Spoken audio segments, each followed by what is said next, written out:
Hi guys, this is Christine from A Naturally Balanced Dog. Hope you're all doing well today.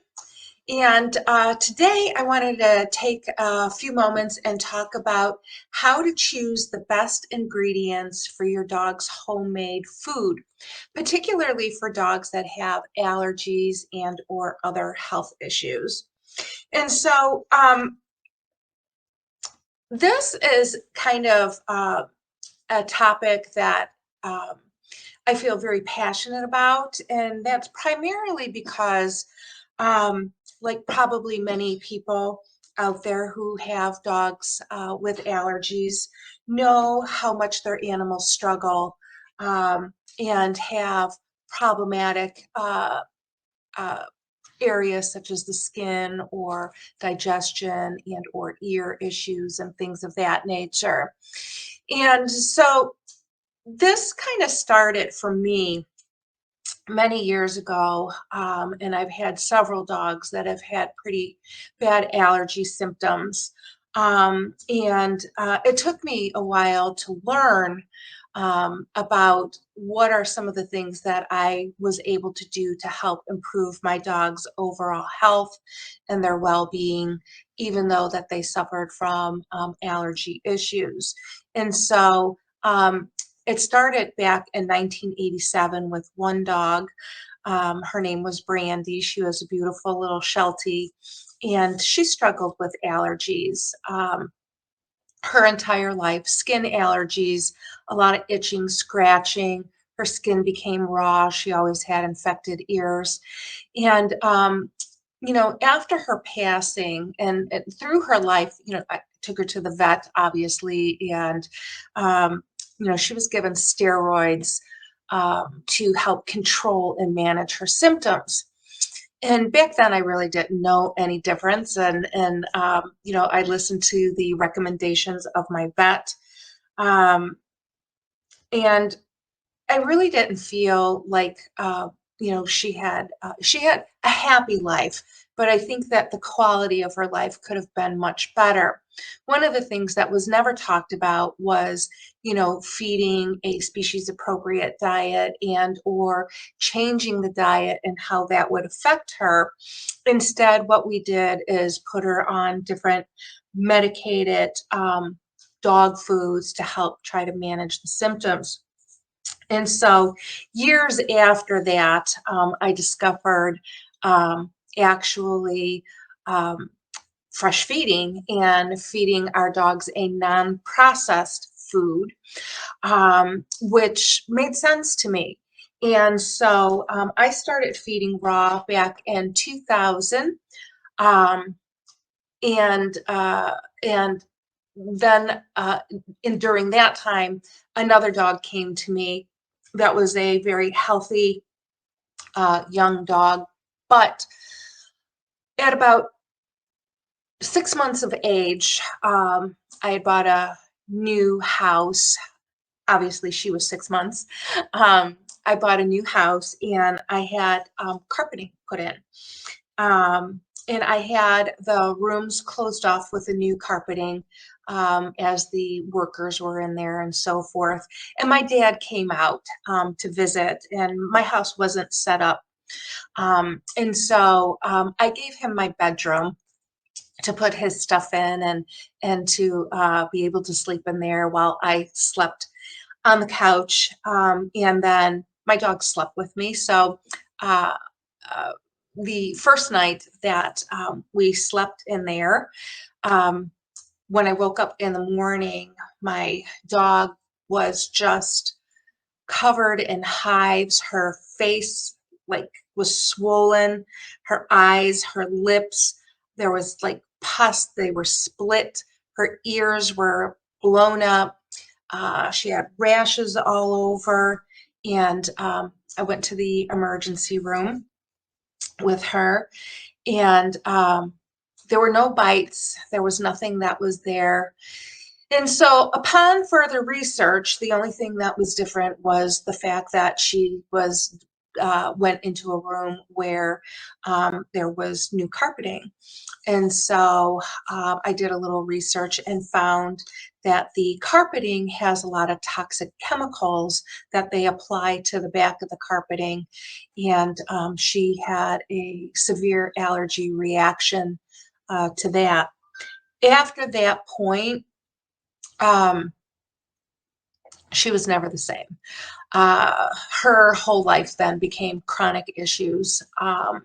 And so that was just trying to manage her conditions.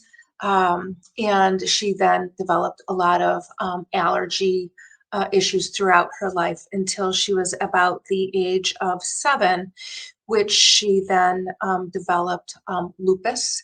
And she came down with an autoimmune joint disorder, and shortly passed by the time that she was 8 years of 8 years old. So, anyways, and during that time, I did a lot of research, and that was back in 2013 when she passed, and we're at 2022.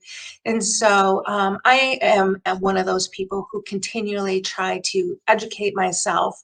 And it is something that I feel very strongly about sharing with other people, particularly, again, dogs that are having health issues, chronic allergies, because I do think that allergies have become quite the epidemic. And there's a lot of reasons for that, but we're not going to get into that today.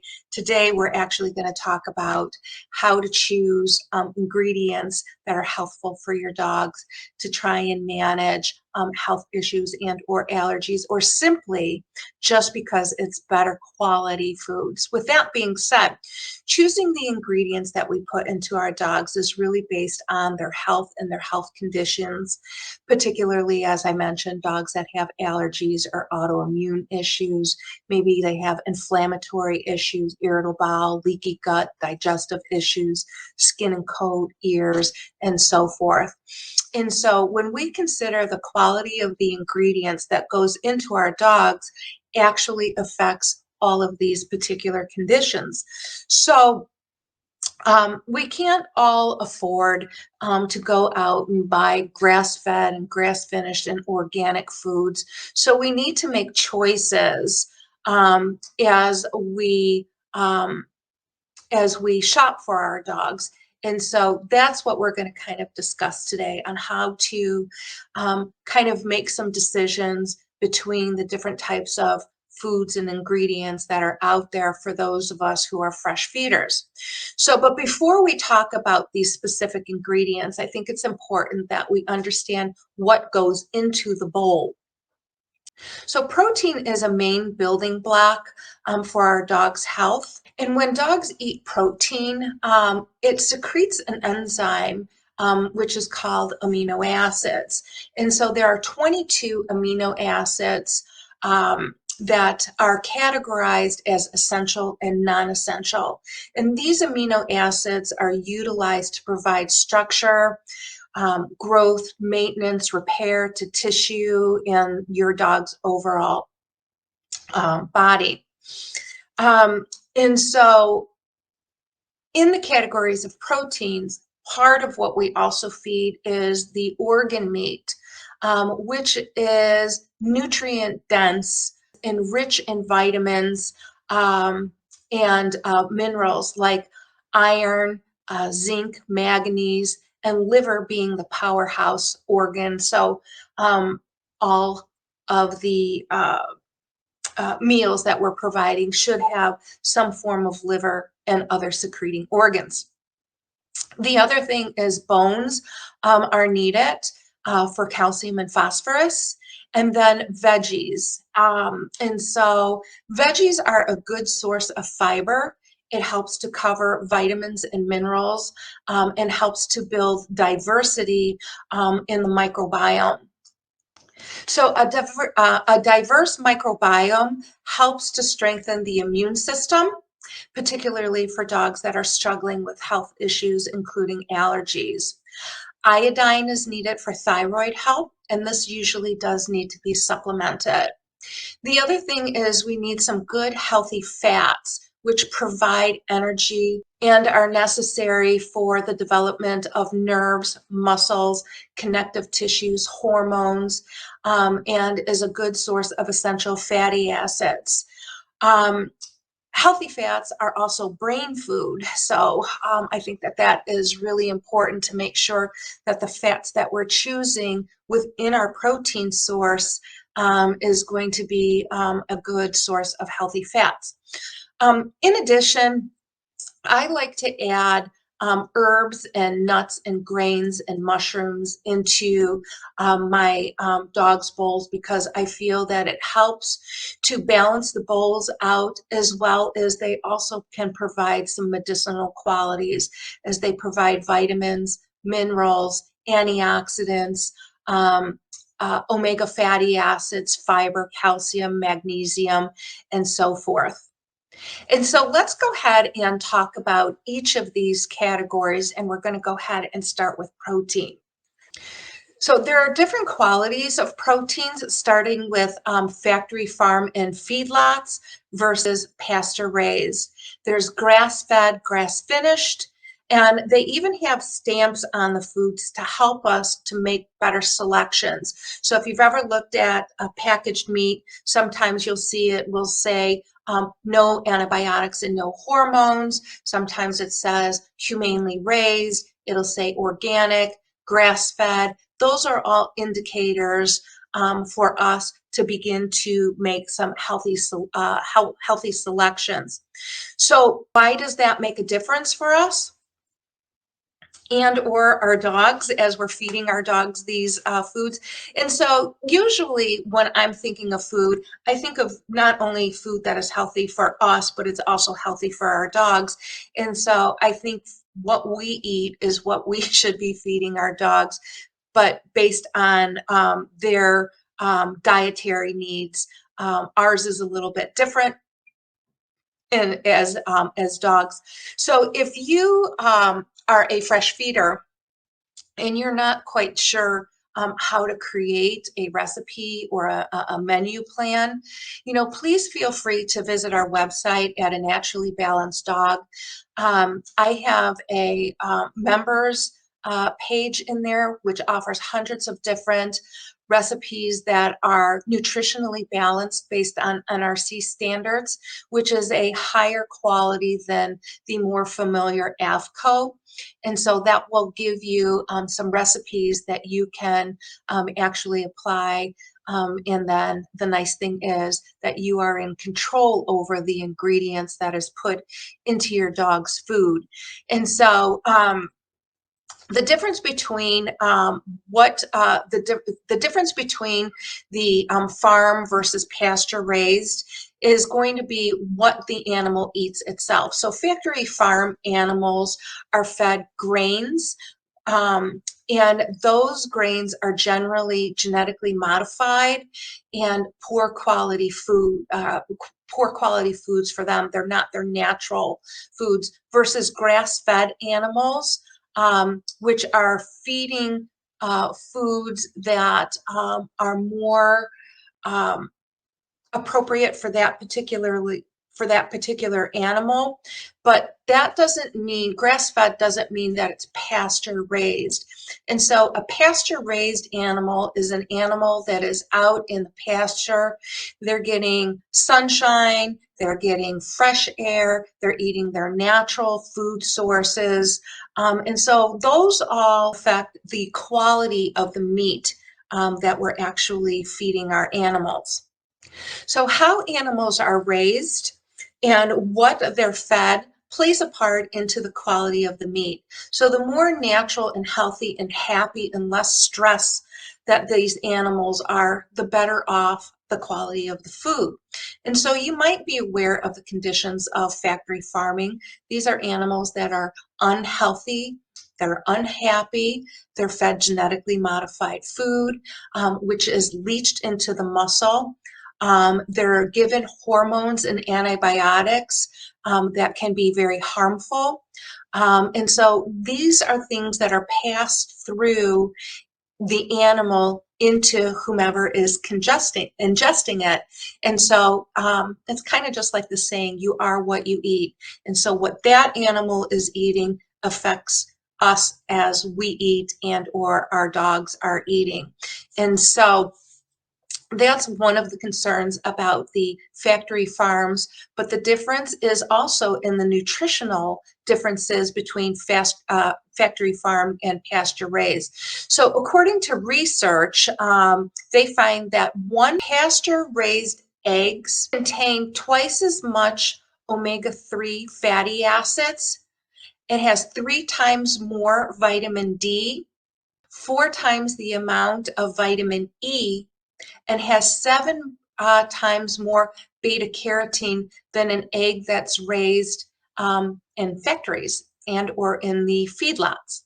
So you can see that a pasture-raised chicken laying pasture-raised eggs is going to be far more nutritional.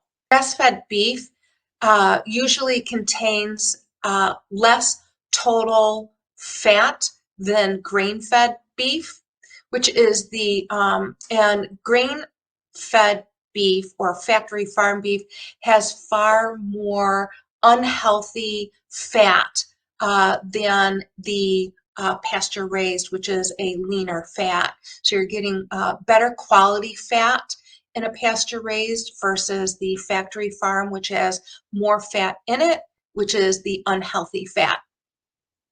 Grass-fed actually contains about 5 times the amount of omega-3.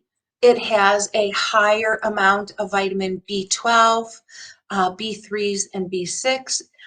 Grass-fed also, pasture-raised also has higher amounts of vitamin A and vitamin E.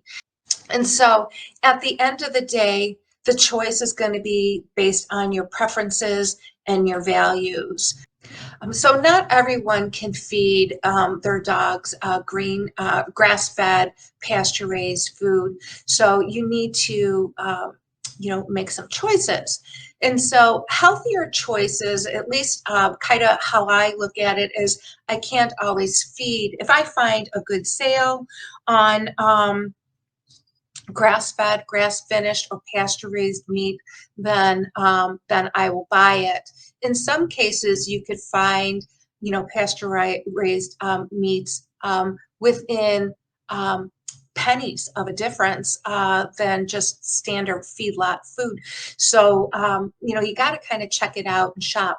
Personally, I find all these to be a good source of meat for some of the pasture raised meat at a good quality. Sometimes they have some good sales there. The other thing that I find is that organ meat is so nutritionally dense.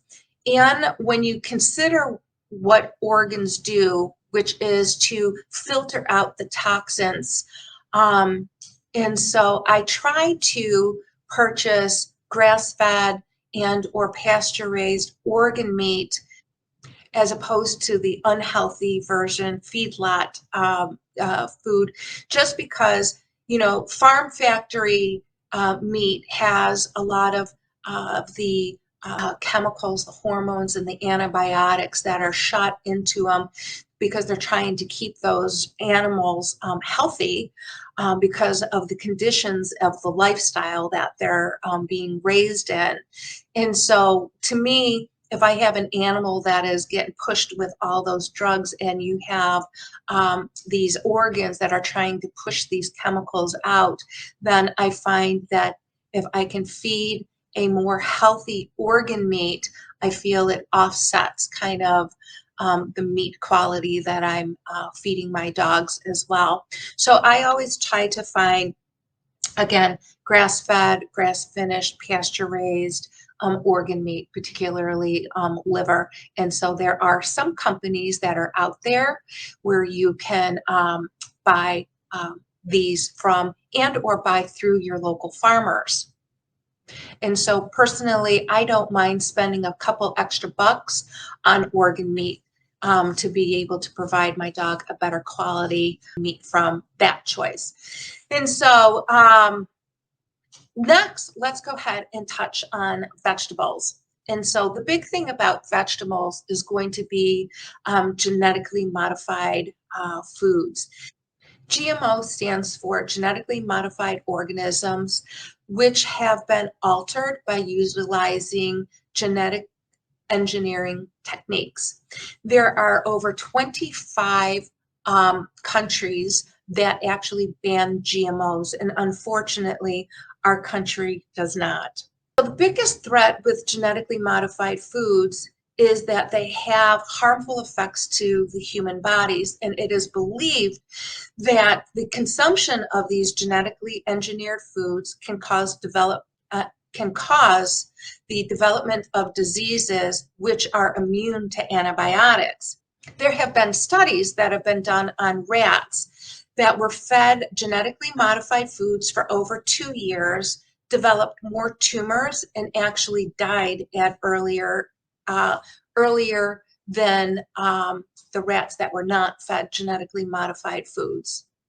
The other thing was that I found a study that was done in 2020 in the Science World Journal, which was the effects of genetically modified foods and infertility.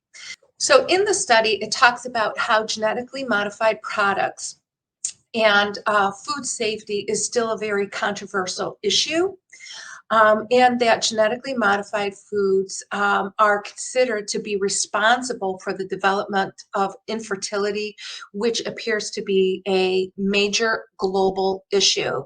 And I was reading, not in this particular study, but I was also reading another study where they had rats, and by the third generation of feeding genetically modified foods to them, particularly it was grains and things of that nature, that rats were that the infertility in the rats was severely diminished by 50 to 60%.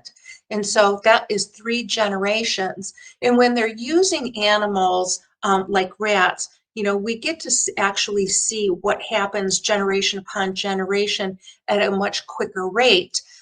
First of all, they're smaller animals, so we can kind of expect that we're going to see this process over time, not only for humans, but certainly for our animals as well. And so that's why it's really important to kind of look at these studies and see how foods are affecting them. And dogs are smaller than humans for the most cases. And so we're going to see the development of health issues for our dogs at a much quicker pace than we will see them in humans, but it will eventually catch up. And so to me, it's very important about the foods that you're selecting, not only for yourself and for your family, but certainly for our animals as well. The main concern about GMO is for dogs that are immune compromised, particularly dogs that have allergies, cancer, and other health issues, is to make sure that we're trying to feed them as clean as possible. So organic vegetables have less toxic chemicals, such as pesticides, herbicides, because they're not sprayed. And the research shows that low level of pesticide exposure, even in young children, can cause neurological and behavior developmental problems. And so, again, making these clean choices and selecting a non-GMO and organic foods are going to be your better bet. But we can't all go and feed, organic food to our dogs. So I tend to follow the buy organic if it applies to the Dirty Dozen. And then I feel that there are the Clean 15 where I can choose just standard without buying organic. And so if you're not familiar with the Dirty Dozen, some of the things that we might feed our dog that are on that list is spinach, kale, collard greens, mustard greens, apples, your bell peppers. And so those are things that I would add to my dog's diet. And so I buy organic in that sense, as opposed to the Clean 15, which are going to be things like your avocados, asparagus, broccoli, cauliflower, mushroom, honeydew melon. And so if it has some kind of a protecting cover, such as, avocados have a thick skin, honeydew melon has a thick skin, cauliflower has the leaves that grow over it, as does your broccoli. Asparagus is less sprayed. And so those are things that you can buy as a non-organic, but just make sure that you clean them well. And so again, when we're looking at dogs that have health issues, selecting a cleaner food from an overall standpoint, whether it be pasture raised and or organic, non-GMO foods are going to be definitely the way to go, particularly if you're dealing with dogs that again have who are immune compromised.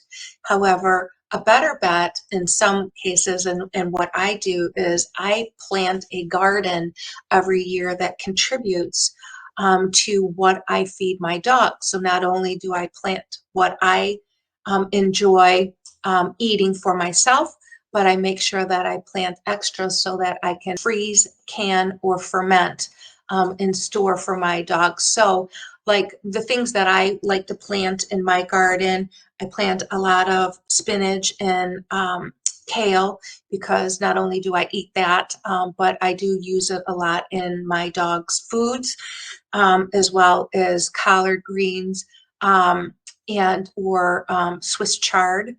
I plant a lot of melons and butternut squash.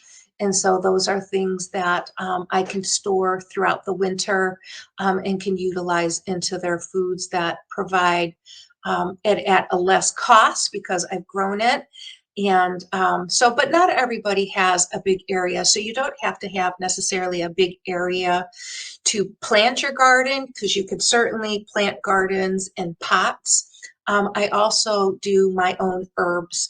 So then this way I can add my parsley and oregano and thyme and things of that nature, which is what I like to add in my own foods, as well as it adds to balancing out the nutritional value in my dog's food.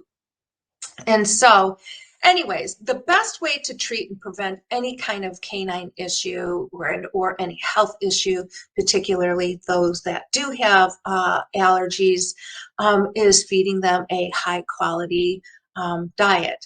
And so you want to use real whole food ingredients that support dogs, that help to alleviate allergy and give them relief and can reduce their symptoms and their sensitivity, and certainly feeding fresh food.